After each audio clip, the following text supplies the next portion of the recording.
महोदय, वह उस भारतवर्ष से कहीं अधिक बड़ा है जो कभी किसी भी ऐतिहासिक काल में या उसके पहले किसी एक छत्र शासन के अधीन रहा हो। आप जानते हैं कि भारतवर्ष इतना बड़ा देश है, पर संसार के और बड़े बड़े देशों की सैनिक शक्ति के सामने उसकी शक्ति बहुत कम है। इंग्लैंड, अमेरिका और रूस की सैनिक शक्ति के सामने हमारी शक्ति बहुत कम है।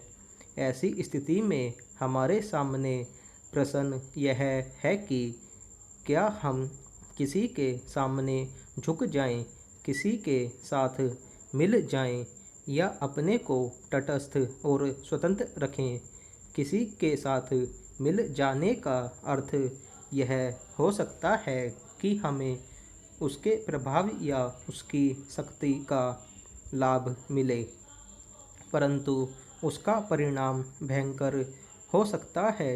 यदि उन पर कभी संकट आया तो हम पर भी आएगा।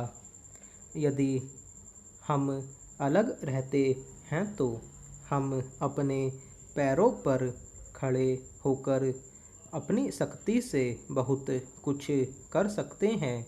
हमारे प्रधानमंत्री ने इसी नीति को अपनाया है, और यद्यपि आरंभ में हमारे अपने देश में ही बहुत से लोगों ने इसको नहीं समझा था, पसंद नहीं किया, परंतु आज हम देख रहे हैं कि उसका परिणाम क्या हो रहा है। हमारे प्रधानमंत्री ने इस बात की घोषणा कर दी कि हम किसी भी दूसरे देश के साथ गठबंधन नहीं चाहते और हम स्वतंत्र रहकर अपना कामकाज अलग चलाएंगे। हमारे बहुतेरे लोगों ने यह समझा कि यदि हम किसी बलशाली देश से मिलें तो और कुछ नहीं तो कम से कम आर्थिक सहायता तो मिलेगी।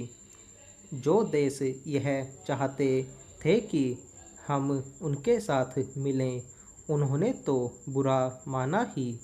उन्होंने यह नहीं समझा कि हम अपने को अलग रख रहे हैं, न कि उनके विरोधियों के साथ मिल रहे हैं।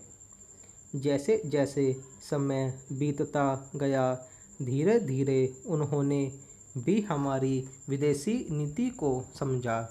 आज संसार के लोग मानने लग गए हैं कि भारतवर्ष अपने दृष्टिकोण पर स्थित है।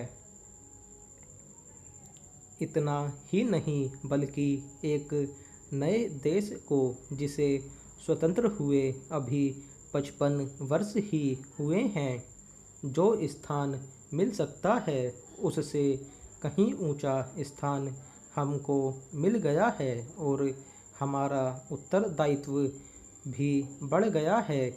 मैं मानता हूँ कि इसी प्रकार यदि हम महात्मा गांधी के दूसरे सिद्धांतों को भी अपनाएं और उसके अनुसार आचरण करें, तो इसका संसार पर बहुत प्रभाव पड़ेगा।